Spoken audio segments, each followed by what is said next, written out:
Bienvenue dans cette nouvelle vidéo. Nous sommes lundi au moment où je filme ça aurait dû sortir hier. Si vous me suivez pas sur Instagram, allez regarder ma story, mais j'ai eu plein de péripéties hier.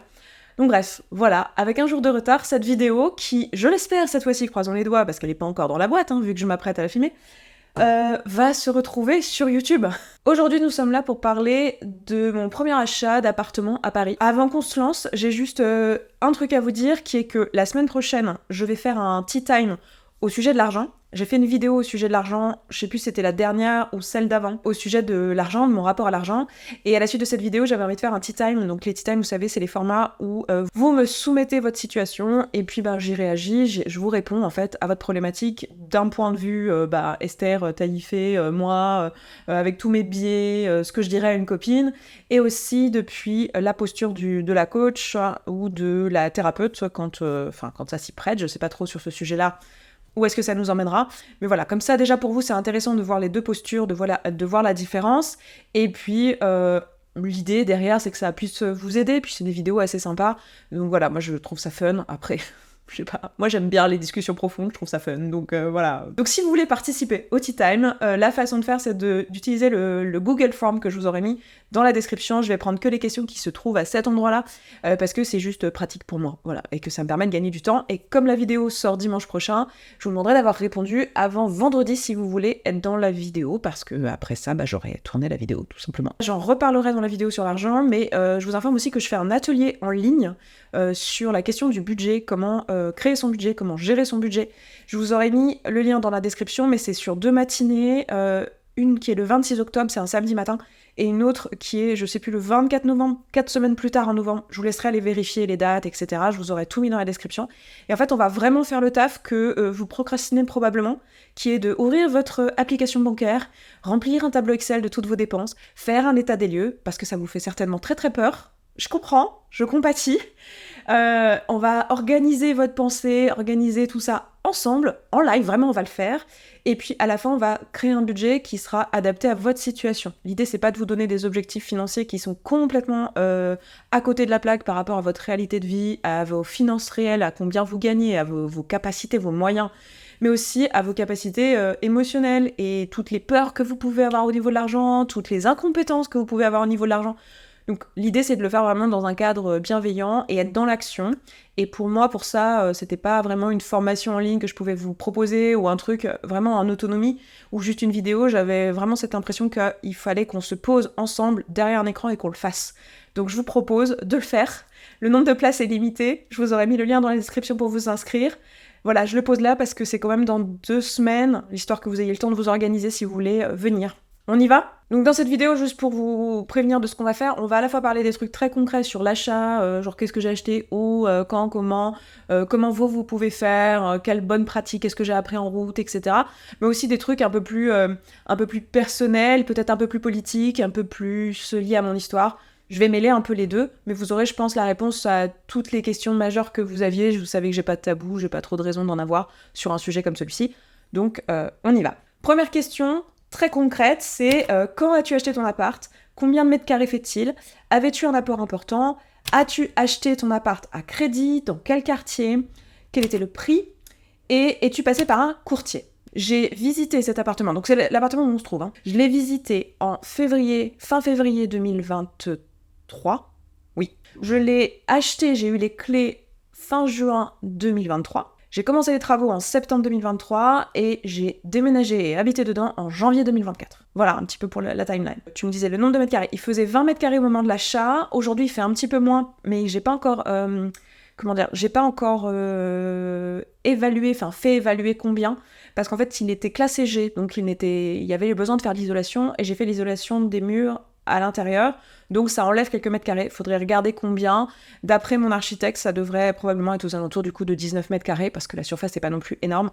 Donc voilà, mais j'ai rajouté une isolation, et aussi un bout au plafond, isolation du plafond, parce qu'il y a une partie qui donne sur le toit. Donc il faisait 20 mètres carrés, il en fait probablement 19 aujourd'hui. Est-ce que j'avais un apport important? Quel était le prix, tout ça? Est-ce que je l'ai acheté à crédit? Alors, oui, je l'ai acheté à crédit. Je l'ai acheté à 190 000 euros. Attention, crise cardiaque. 20 mètres carrés, 190 000 euros. On respire, tous les provinciaux. Ça va, vous êtes toujours vivants? C'est bon? Je sais, que ailleurs en France, à ce prix-là, on a une grande baraque avec un énorme terrain. Je sais, ce n'est absolument pas ce que j'avais envie d'acheter. Vraiment, mais vraiment, c'était le dernier truc que j'avais envie d'acheter. Une grande baraque avec un jardin à tondre. Vraiment, vraiment pas. Donc vous en faites pas, je suis ravie de ce que j'ai acheté. Par contre, si vous faites une crise cardiaque, vous m'entendez dire ça, n'achetez pas 20 mètres carrés dans Paris. Hein, moi, je tiens à votre santé mentale, ok? Donc je l'ai acheté 190 000 euros. Donc il est dans le 11e arrondissement de Paris. Je vais pas vous dire exactement où dans le 11e arrondissement parce que c'est pas un énorme arrondissement. Et j'ai déjà croisé certaines personnes parmi vous. Coucou, c'est les ceux que j'ai déjà vus. Donc je pense qu'il y a déjà des gens qui savent que j'habite là et je tiens juste à ma vie privée. Voilà, non pas que ce soit un grand secret, mais voilà. Donc dans ce quartier-là, au moment de mon achat, les prix du marché c'était plutôt 11 500 le mètre carré, 11 000, 11 500.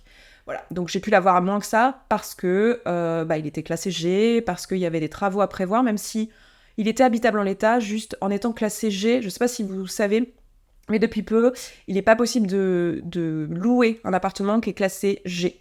Et du coup, il y a eu plein de biens comme ça qui se sont retrouvés sur le marché parce que des propriétaires ne pouvaient plus les louer.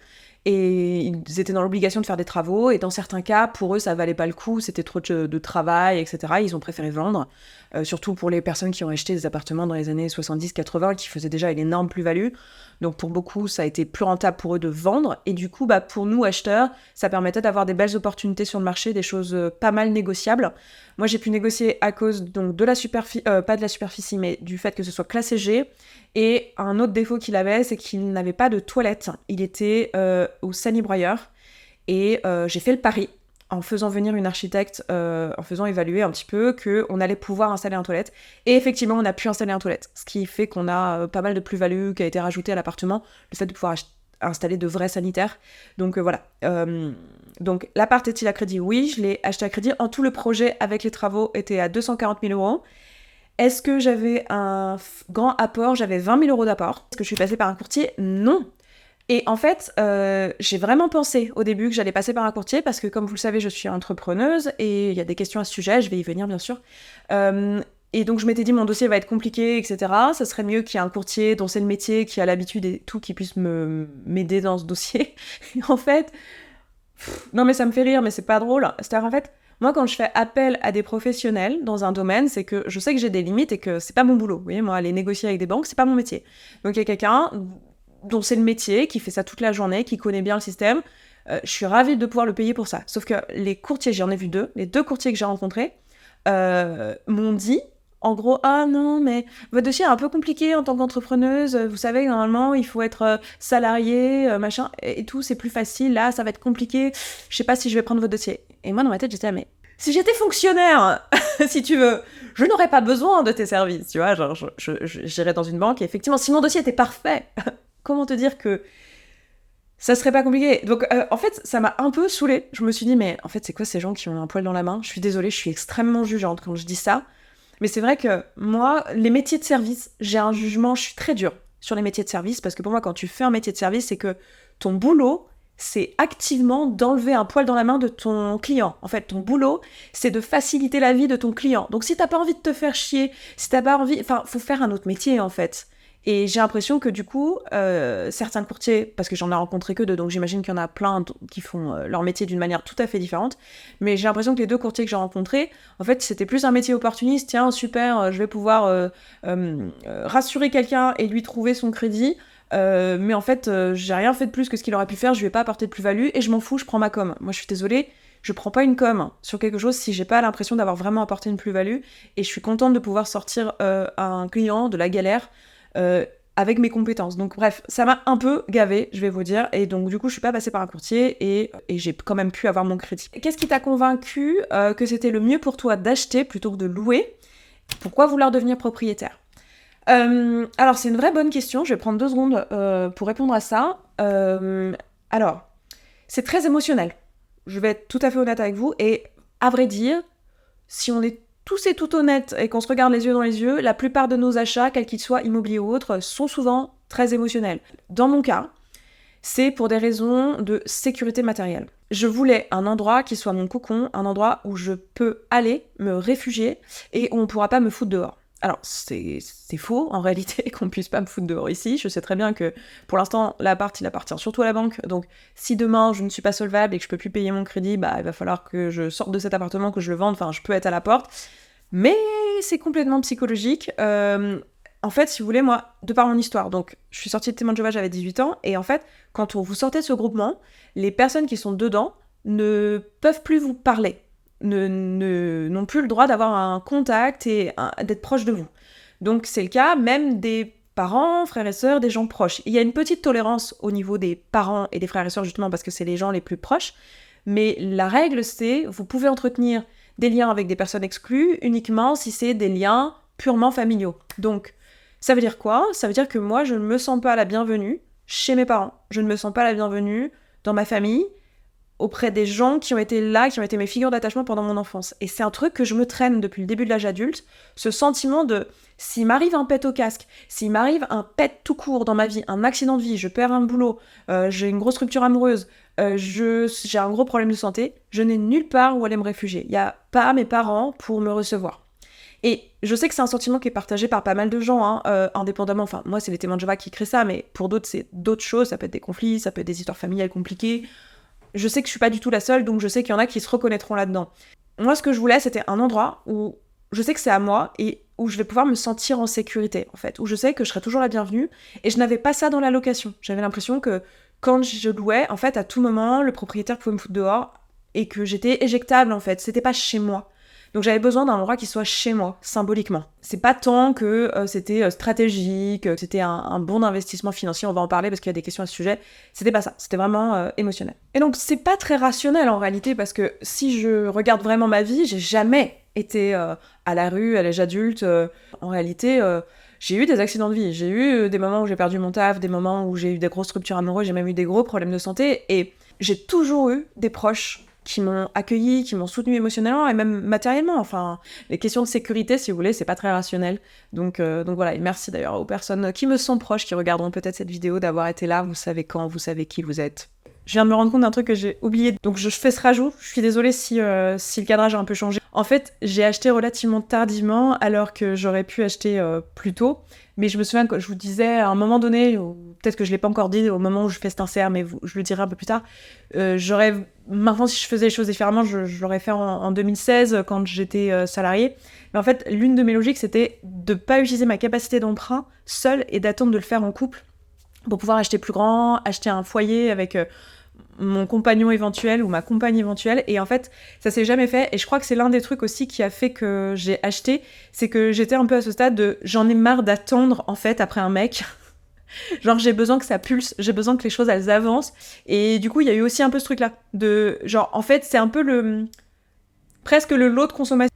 Le lot de consommation, c'est marrant. Ceci dit, c'est marrant. Mais c'est presque le lot de consolation, en fait, cet appartement, dans le sens où c'était pas mon idéal de vie, quoi. Moi, mon idéal de vie, ça aurait été d'acheter à deux, de fonder un foyer, etc. Et ça s'est pas fait. Ça s'est pas fait pour des très bonnes raisons, et je ne regrette pas mes choix, et je suis très contente du parcours que j'ai fait, et de pourquoi j'ai fait les choses comme ça. Et ça a du sens. Mais il n'empêche que c'était pas, je m'étais pas dit, voilà, dans mon but dans la vie, acheter un studio dans Paris aux alentours de mes 37 ans. Enfin, c'était pas un objectif, quoi. Le fait que moi, l'idée de me dire que peut-être un jour je le louerais cet appartement pour habiter ailleurs, dans quelque chose de plus grand, peut-être avec un compagnon ou une compagne, et dans une autre ville, par exemple. Enfin, c'est des choses que je me vois faire à l'échelle de ma vie. La vie, c'est très long. Je pense pas que je vais passer 30 ans, les 30 prochaines années dans cet appartement. En plus, je suis quelqu'un qui a beaucoup besoin de bouger, qui a besoin de changement, j'ai un TDAH, je suis quelqu'un qui a besoin de beaucoup de stimulation, je veux me laisser cette forme de flexibilité, d'imprévisibilité. C'est mon tempérament, j'ai acté aujourd'hui que je fonctionne comme ça m'a beaucoup bloqué dans l'achat, parce que je me disais, oh là là, une décision pour le reste de ma vie, c'est compliqué, sachant que moi je suis très changeante. Donc voilà, mais en fait ce qui m'a aussi convaincue de faire cet achat, c'est que quand je rembourserai le prêt, si jamais je le louais, effectivement, ça me permettrait pas de rembourser l'intégralité du prêt, ça me permettrait de rembourser qu'une partie, mais la différence, en fait, ce serait de l'argent que je mettrais de côté de toute façon d'office. C'est-à-dire que je sais que si j'ai l'obligation de rembourser un prêt, je vais le faire, je tiens mes engagements, c'est pas du tout difficile pour moi de faire ça. Par contre, mettre plusieurs centaines d'euros de côté, ça a toujours été compliqué, même quand j'ai gagné beaucoup plus d'argent. C'était un truc, voilà. Maintenant, aujourd'hui, j'y arrive, mais pas... En fait, maintenant, j'ai fait des choix qui sont compatibles avec mon TDAH. D'ailleurs, ça, on s'en parlera dans l'atelier sur l'argent. En fonction de qui vous êtes, je vais vous aider à faire ces choix-là, mais l'un des choix que j'ai fait pour mettre de l'argent de côté, c'est de rembourser un prêt, en fait, parce que je suis sûre que cet argent est mis de côté. Je suis sûre que, quelque part, j'économise, en fait. Alors évidemment, ça me coûte beaucoup plus cher que si je mettais vraiment du cash de côté, parce qu'il y a le remboursement du crédit, il y a le prêt, les frais du prêt, donc oui, mais c'est mieux que rien. Et en l'occurrence, je forçais de constater qu'en 35 ans, le montant était rien. Voilà, parce que je n'arrivais pas à mettre de côté. Donc là, c'est une façon forcée pour moi de mettre de côté aussi. C'est l'une des raisons qui m'a poussée à faire cet achat. C'est de me dire, bon bah, au moins, ça c'est de l'argent qui est mis de côté.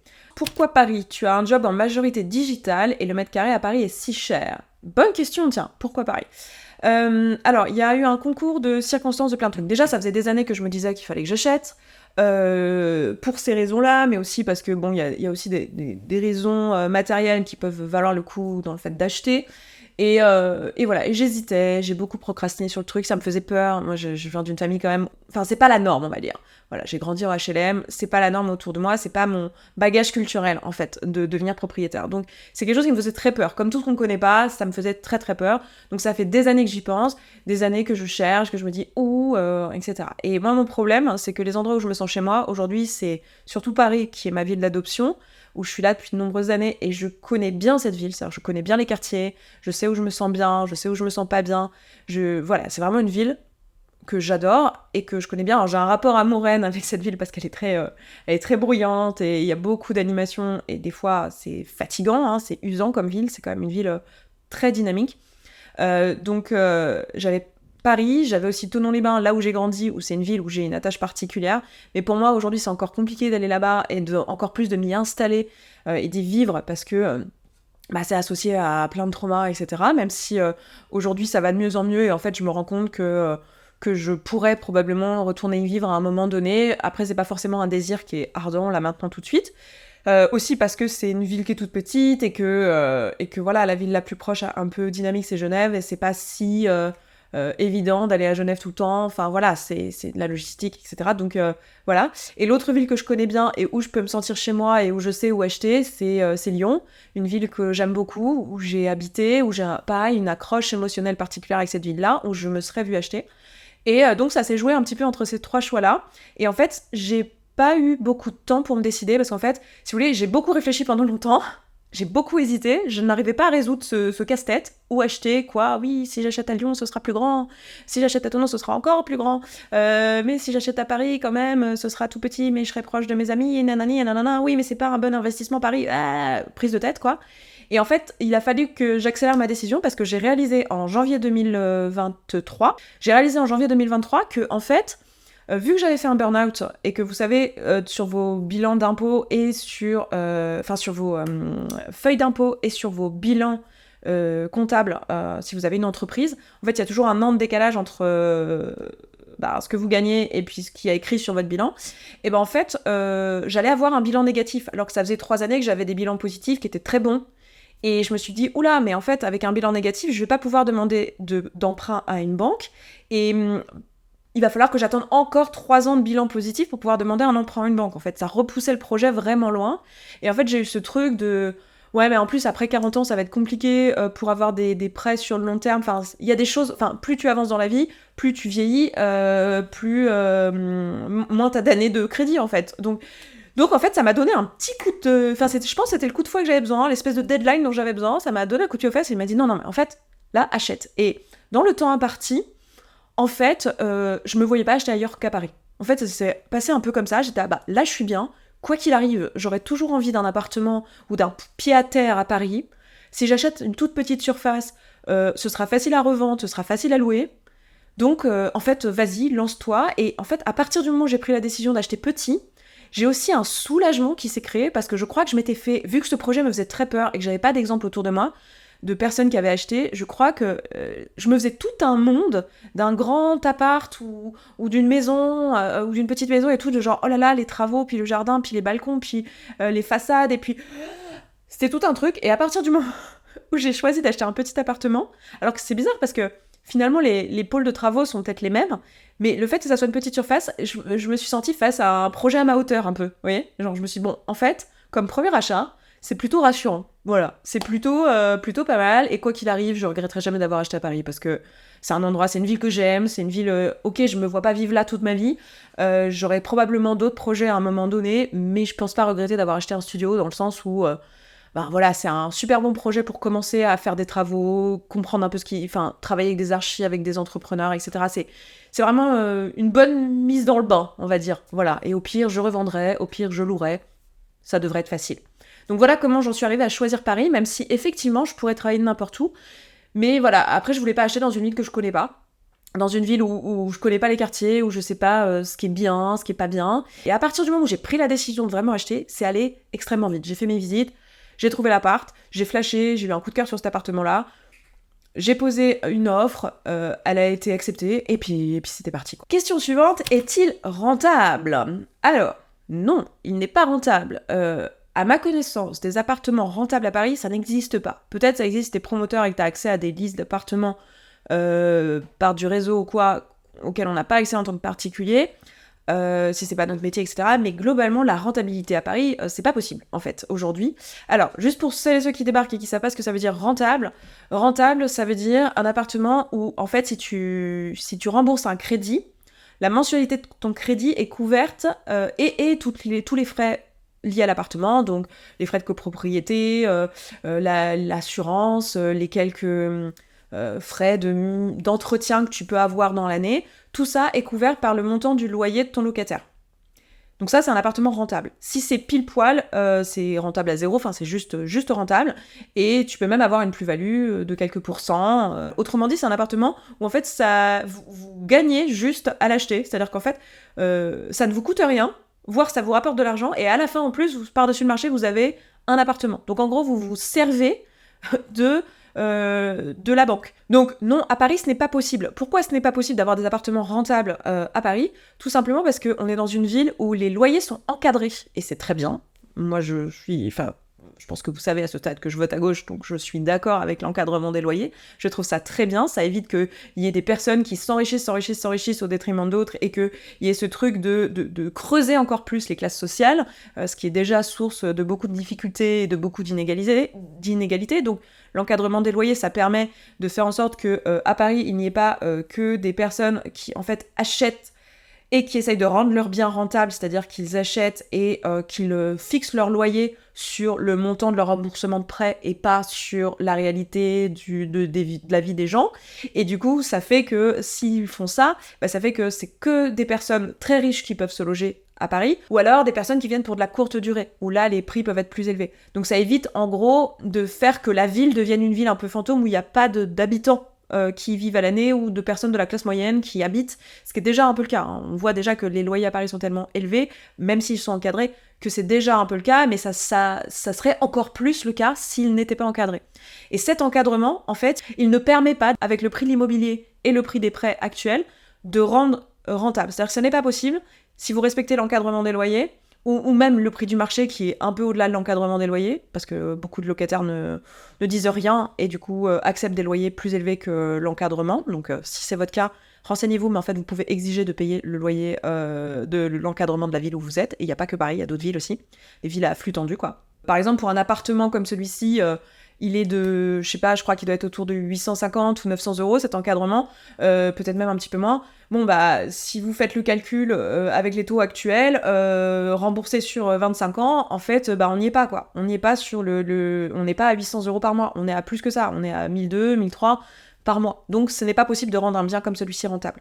Voilà, il y a des astuces pour rendre les biens rentables, hein. Vous pouvez le proposer à la colocation, enfin, vous pouvez acheter des immeubles, vous pouvez négocier les prix, faire beaucoup de travaux, enfin, il y a évidemment les gens dont c'est le métier qui essayent de vivre de l'immobilier ont plein d'astuces pour ça, mais globalement, acheter dans Paris, c'est pas le bon truc à faire, ou alors faut faire de la courte durée, ou alors il faut louer des bureaux. Donc non, l'appartement est pas rentable au sens financier du terme, mais ce n'était pas le but, c'est pas pour ça que je l'ai acheté, c'est pas un investissement. C'est pas un investissement au sens investissement immobilier dans le but de m'enrichir dans une logique capitaliste, d'acquérir un bien à proprement parler. C'était pas ça mon enjeu principal ici, c'était de me créer un cadre sécuritaire, de me mettre un toit sous la tête. Sachant que ma peur de pas avoir de toit au-dessus de la tête s'est accentuée avec le burn-out, parce qu'avec le burn-out, en fait, j'ai réalisé que peut-être un jour, je pouvais être dans la capacité de travailler et que du coup, je pouvais vraiment être en galère pour pouvoir louer, être éligible à la location. Ça m'a fait peur et ça a accentué ce sentiment de peur dont je vous parlais tout à l'heure. Quel type d'apport faut-il avoir et comment savoir quel est son budget? Alors ça, c'est des questions. Pour y répondre, le mieux, c'est d'aller voir des banques. Donc commence par la banque, là où les banques dans lesquelles tu te trouves actuellement, et puis prends des rendez-vous dans les banques. Le mieux, c'est ça, c'est d'arriver avec tes feuilles d'impôt, tes feuilles de salaire si t'en as, sinon tes bilans comptables ou tes justificatifs URSSAF, et puis tu vas dans ta banque et tu poses la question en fait, et ils vont t'évaluer ça. Alors il y a plein de gens dans le milieu de l'investissement immobilier qui vont te dire le contraire, qui vont te dire mais non, il n'y a pas besoin d'un apport, non, c'est plus très vrai aujourd'hui. Ça a été vrai en 2016, c'est plus très vrai aujourd'hui, encore moins en tant qu'entrepreneur. Donc, si t'es entrepreneur ou entrepreneuse. Donc, moi, je me suis rendu compte que les banques m'ont dit non, mais il faut 10% d'apport. Mon projet était à 240 000 euros en tout avec les travaux et j'avais 20 000 d'apport. Donc, tu vois, un petit peu moins. Mais bon, l'achat en lui-même était à 190 000 euros, tu vois. Après, tu peux essayer de négocier, évidemment, hein, tu peux te renseigner, peut-être passe par un courtier si ça peut t'aider, si tu trouves un courtier compétent et que c'est pas comme moi, tu tombes pas sur des personnes qui veulent en faire le moins possible, mais si tu tombes sur quelqu'un qui peut te conseiller, pourquoi pas essayer de faire différemment, mais attends-toi à ce que ça soit un peu cet ordre-là. Crédit et entrepreneuriat, est-ce que c'est compatible? Eh bien écoute, c'est plus compliqué. Voilà, j'ai réussi, mais j'ai réussi dans un contexte qui était quand même très particulier et qui est pas représentatif de l'entrepreneuriat, je pense, de tous les entrepreneurs en tout cas, parce que j'avais 3 très bons bilans comptables. Donc même ma capacité d'emprunt était bien au-delà des 200 000 euros qu'est un peu ce projet. Voilà, mais j'ai pas voulu me mettre au maximum de ma capacité d'emprunt selon mes bilans, parce que je savais que entre-temps j'avais fait un burn-out, que du coup le bilan suivant était moins grand, que mes revenus actuels étaient moins grands que ce qu'il y avait sur les bilans dont on s'est servi pour m'évaluer ma capacité d'emprunt, et que je n'allais plus retourner vers ce modèle économique, que je n'allais plus jamais, en tout cas peut-être un jour, voilà, mais en tout cas, c'était pas l'objectif de refaire 1 million d'euros de chiffre d'affaires dans l'année. Donc, du coup, les salaires sont pas les mêmes, le modèle économique est pas le même. Aujourd'hui, je suis en libéral, je suis thérapeute, je m'apprête à devenir psychologue, c'est ça que je suis en train de faire, donc on n'est pas du tout sur le même genre de métier, et on n'est pas du coup sur les mêmes chiffres, je brasse pas les mêmes quantités d'argent. Donc, je voulais pas je veux dire, il y a la capacité d'emprunt, puis il y a ce que tu as vraiment envie de dépenser dans ton logement, tu vois, c'est ça aussi, c'est 2 choses à mettre en parallèle et en perspective. Pourquoi je pensais à ça? Parce qu'on parlait de la question est-ce que c'est possible en tant qu'entrepreneur? Moi, je pense que c'est possible, que ça vaut le coup d'insister, d'aller chercher dans beaucoup de banques, d'expliquer ton projet, de prendre le temps, d'avoir conscience que tu vas sortir des cases idéales en termes d'assurance, etc. Et que donc, il va falloir que tu argumentes pourquoi c'est une bonne idée.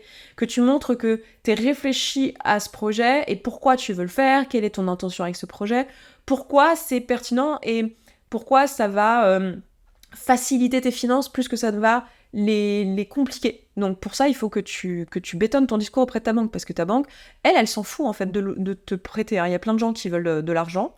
Vendre son argent, c'est pas dur pour elle. Donc il faut qu'elle ait une raison de te le prêter à toi. Par où commencer? Alors, pour moi, pour acheter, la première étape, c'est d'aller voir sa banque, en fait, et d'estimer notre capacité d'emprunt. Donc commencer par là. D'aller voir sa banque, peut-être faire une simulation sur Internet, si tu veux, pour avoir une première idée. Ensuite, assez rapidement, avoir un rendez-vous dans sa banque et avoir un document, je sais plus comment ça s'appelle, mais tu peux demander un document qui dit en gros ta capacité d'emprunt et une preuve de a priori sur papier ce que tu peux emprunter. Ça va t'aider quand tu vas faire des offres d'achat, de justifier, de dire bon a priori j'ai quand même cette capacité là, il y a une banque qui me l'a dit, donc je débarque pas en mode oui je vous fais une offre pour de l'argent que je n'ai pas. Voilà, je pars pas, je suis pas complètement je vous sors pas une offre sortie de nulle part, je sais que j'ai l'argent, je sais que je peux assumer cette offre-là. Donc ça peut être pas mal pour toi pour le savoir, et pour aussi avoir un poids si tu décides de faire des offres après dans des appartes. Donc la première étape, c'est connaître ta capacité d'emprunt, et deuxième étape, commencer à aller faire des visites. Franchement, très vite, va faire des visites. Moi, c'est ça que je peux te recommander. Et après, les étapes suivantes, en fait, ce qui est assez intéressant, c'est qu'elles se présentent à toi au fur et à mesure, en fait. Les personnes et les interlocuteurs que tu vas avoir vont te dire l'étape suivante, donc t'as même pas besoin, toi, d'être hyper informé. Après, si tu veux être informé, n'hésite pas à aller sur certains sites qui le présentent bien. Moi, j'ai trouvé que les explications sur le site de Se Loger étaient très bien.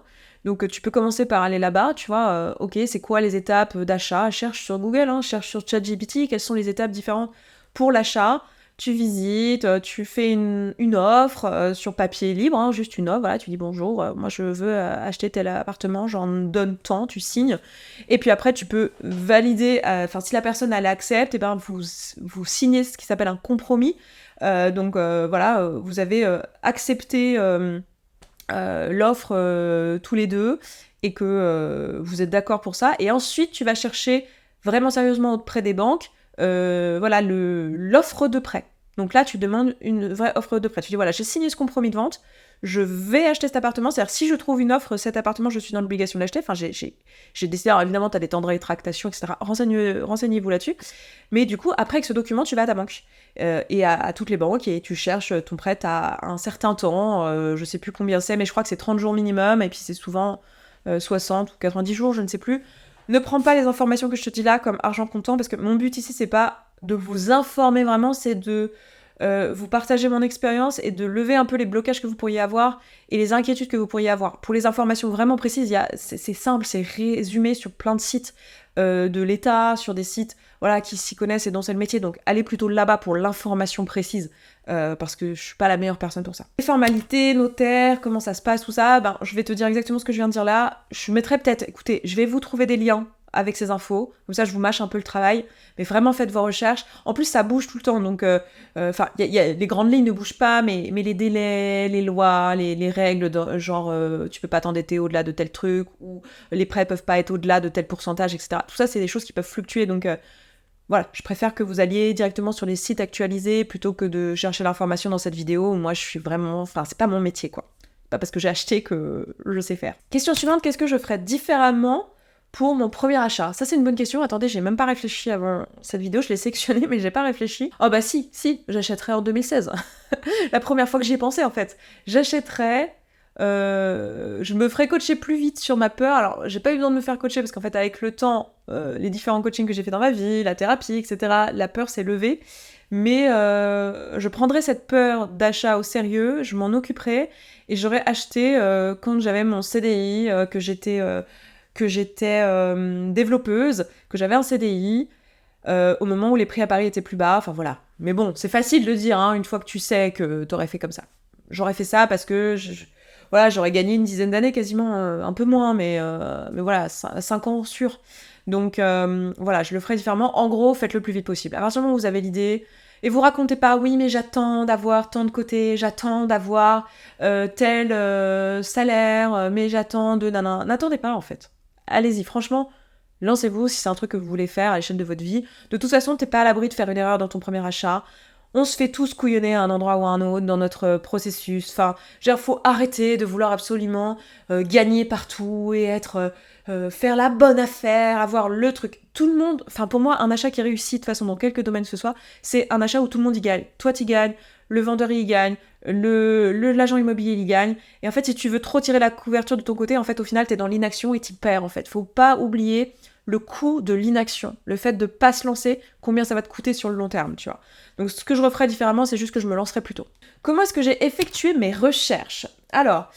en fait, ce qu'il y a, c'est que moi, comme ça fait longtemps que je voulais acheter, j'avais déjà visité des appartements, je pense en 2021 ou 2022, un truc comme ça.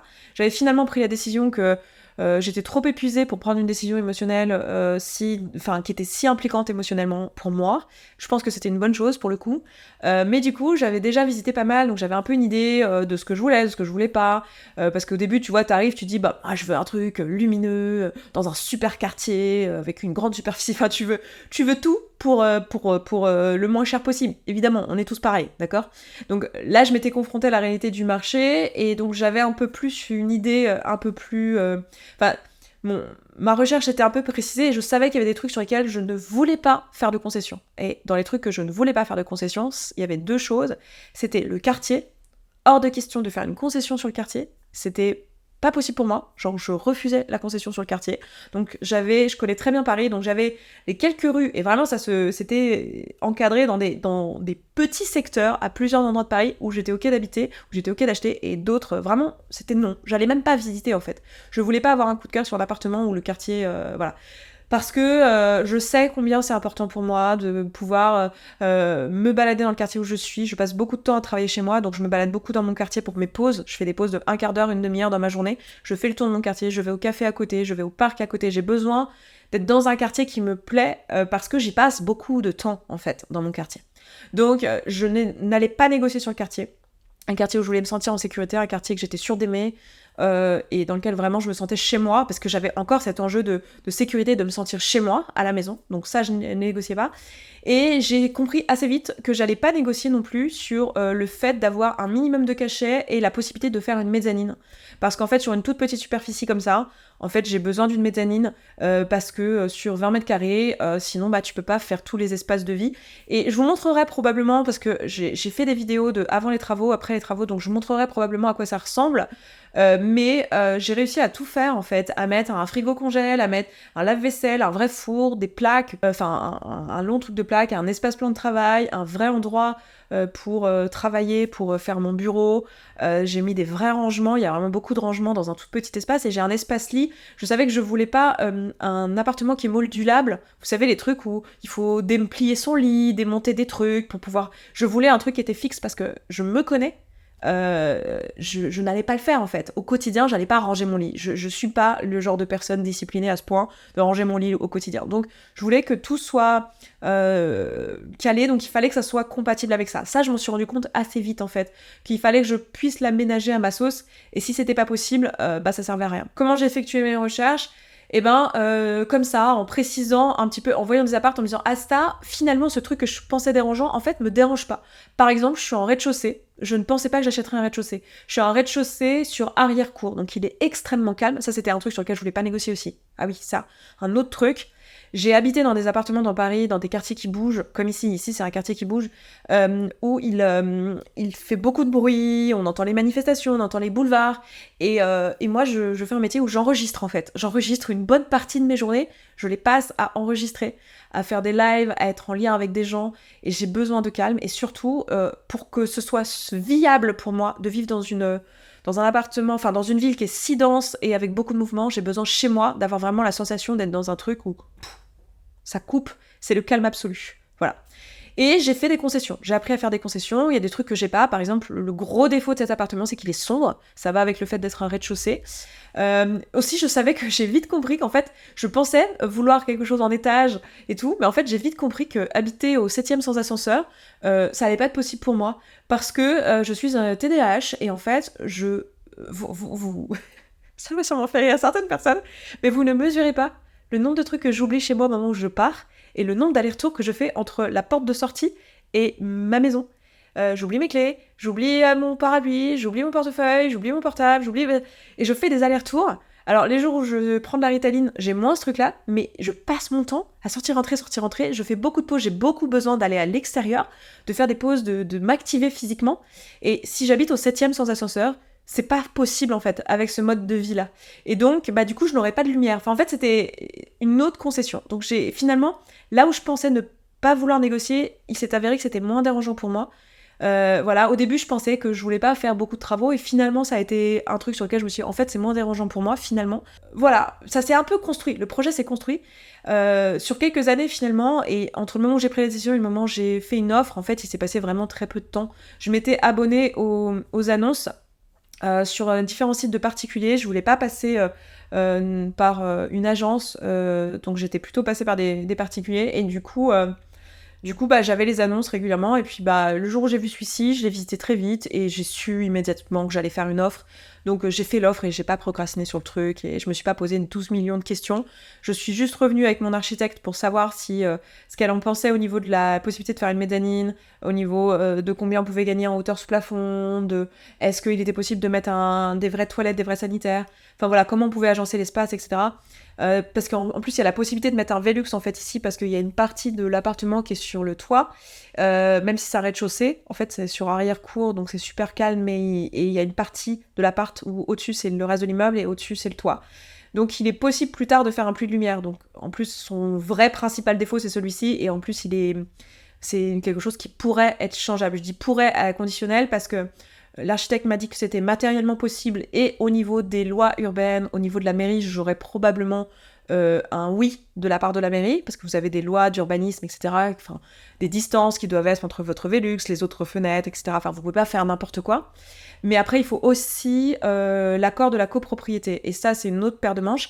Moi, j'ai décidé de pas mettre un Velux tout de suite, parce que déjà, c'était 10 000 euros de plus, parce que entre la demande à la mairie, plus les travaux en eux-mêmes, la pose du Velux, etc., c'était 10 000 euros de plus, et bon, c'est...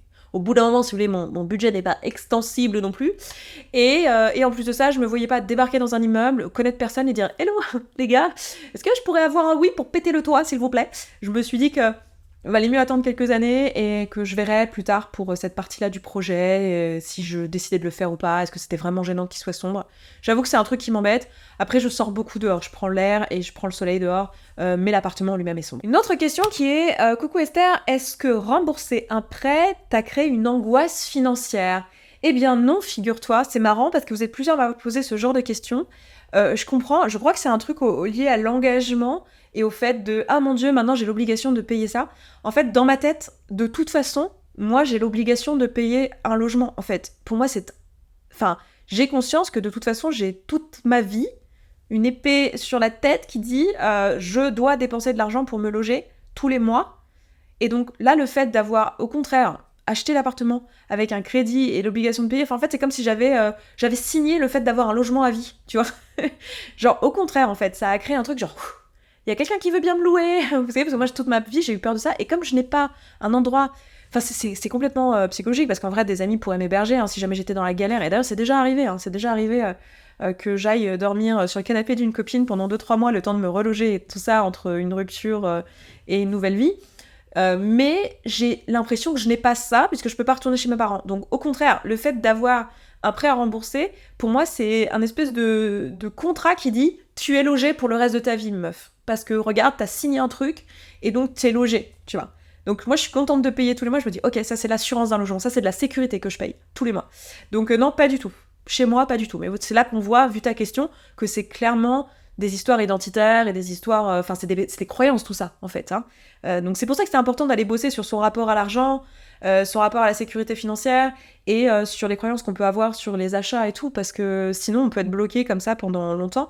Alors non pas que ce soit grave, hein, si c'est pas un projet vraiment important dans votre vie, vous pouvez ne jamais bosser sur ce sujet, hein, mais c'est intéressant. Est-ce que le fait d'acheter et de vivre dans un tout petit appartement a été compliqué ?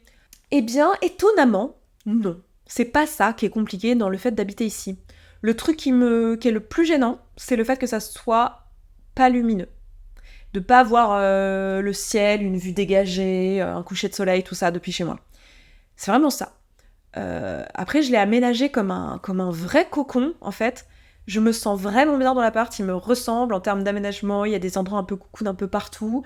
Et étonnamment, je suis mieux que dans mon 70 mètres carrés d'avant, où en fait, la cuisine était foutue n'importe comment, c'était de l'haussmannien parisien, c'était vraiment alambiqué, il y avait des longs couloirs.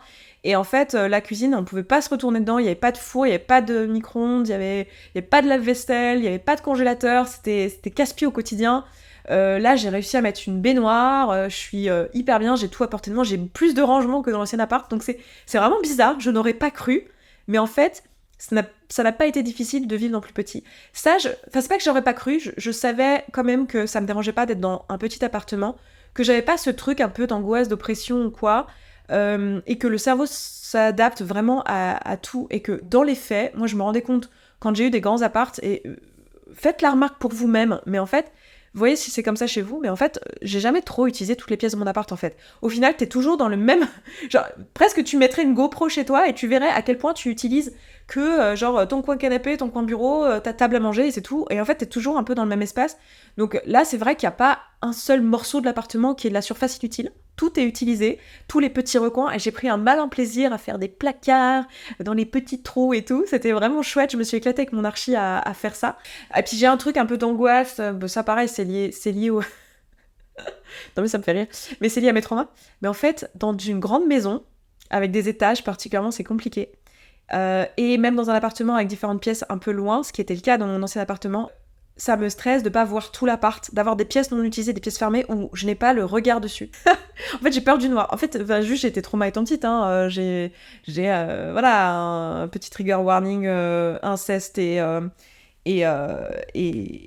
coups et femmes battues, tout ça. Mais j'ai eu un beau-père violent qui venait dans la nuit, en fait, dans ma chambre. Donc, en fait, il y a un peu un truc de... J'ai besoin, et c'est pour ça que j'aime beaucoup dormir en mezzanine, c'est qu'en fait, c'est pas accessible. Genre, pendant mon sommeil, je me sens plus en sécurité en mezzanine parce que faudrait monter et tout ça pour venir m'agresser dans mon sommeil. Vous voyez, c'est complètement trauma compatible cette histoire de petit appartement parce que j'ai une vue sur tout l'appart en permanence en fait. Alors que dans une grande maison où il y a un étage et tout, j'ai toujours l'impression qu'il peut y avoir des choses qui arrivent depuis l'étage et que moi je peux pas avoir la vue dessus ou même des pièces fermées, etc. Ça me fait toujours peur. Une fois que le soir est arrivé, dans l'ancien appart, quand il y avait une des pièces qui me servait de bureau, quand le soir est arrivé et que la pièce était fermée, je ne la rouvrais plus en fait. Je pouvais pas aller le soir dans le noir dans cette pièce. Enfin, voilà. Voilà. J'ai prévu de travailler ça en EMDR d'ailleurs, la peur du noir, parce que c'est quand même un peu ballot pour une astrophysicienne. Alors peur du noir, non, je sais pas ce que vous en pensez. C'est un petit peu un comble. Et enfin, la dernière question que je vais prendre pour aujourd'hui qui est: est-ce que tu voudrais avoir d'autres biens immobiliers ailleurs plus tard? Et c'est là qu'on va avoir peut-être une discussion un peu politique. Je vous disais dernièrement que je ne savais pas trop ce que je pensais de l'achat immobilier. Alors, ça va peut-être rejoindre ce que je disais un peu plus tôt dans la vidéo où je vous parlais de rentabilité d'appartements.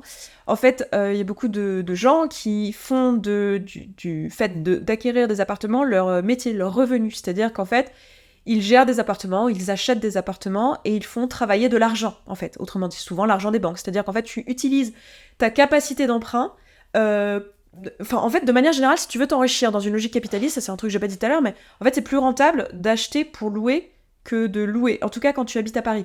Que d'acheter pour y vivre. En tout cas, quand tu habites à Paris. Parce que, en fait, tu utilises ta capacité d'emprunt pour t'enrichir. Je sais pas si vous l'avez. Genre, si tu utilises ta capacité d'emprunt pour acheter un appartement qui va te rapporter de l'argent ou qui va en tout cas s'autofinancer, et ben c'est de l'argent que tu gagnes à la fin en fait. C'est pas de la capacité d'emprunt en fait, c'est de la capacité de don de la banque. En fait, c'est comme si la banque te faisait ce cadeau finalement. Tu vas les voir, ils te prêtent de l'argent, mais au final cet argent, bah, il est gagné quoi. Parce qu'en fait, si l'appart il est rentable, l'appart que tu loues il est rentable, bah, en fait, tu as utilisé l'argent de la banque pour t'enrichir. Et donc, c'est dans une logique un peu capitaliste d'acquérir des biens pour pouvoir éventuellement se rémunérer plus tard ou maintenant juste littéralement t'enrichir, c'est-à-dire avoir un net worth, je sais pas comment dire en français, mais avoir plus d'argent, avoir plus de capital, littéralement. Et je ne sais pas si j'ai envie de faire ça. Je sais bien que si je fonctionne dans le système dans lequel je fonctionne actuellement, qui est capitaliste, c'est un avantage de faire ça si j'en ai les capacités financières, matérielles, si j'ai suffisamment de chance, si vous voulez, pour être à un endroit, avoir suffisamment de bagages culturels, bagages financiers, suffisamment de chance dans ma progression de carrière, etc., pour pouvoir me le permettre, ça serait pertinent de le faire dans une logique capitaliste, mais je ne sais pas si éthiquement j'ai envie de le faire. Je suis encore perdue à cet endroit-là. Pourquoi éthiquement ça me pose un problème? Parce que ça me pose un problème que le logement appartienne... En fait, j'aimerais que tout le monde puisse posséder son propre logement. En fait, ça m'embête l'idée que les logements soient concentrés sur des propriétaires, en fait, qui possèdent les logements des autres. En fait, parce que pour moi, pouvoir se loger, mettre un toit sur sa tête, avoir une basique sécurité de l'abri, en fait, c'est dans les besoins humains de base, en fait. Je sais pas comment dire, mais c'est la même chose que pour moi, le fait de devoir payer pour de l'eau ou payer pour de la nourriture. En fait, c'est compliqué pour moi, dans mon éthique. Pour moi, chaque humain qui débarque sur cette terre a le droit de posséder les ressources de base et a le droit d'avoir de quoi vivre. On ne devrait pas gagner sa vie. En fait, sa vie ça devrait être normal d'avoir des ressources basiques pour pouvoir survivre. Et pour moi, avoir un abri, avoir de la nourriture et avoir de l'eau, en fait, ça ne devrait pas se mériter. En fait, je sais pas comment dire, tu devrais pas avoir à te battre pour survivre. Hein.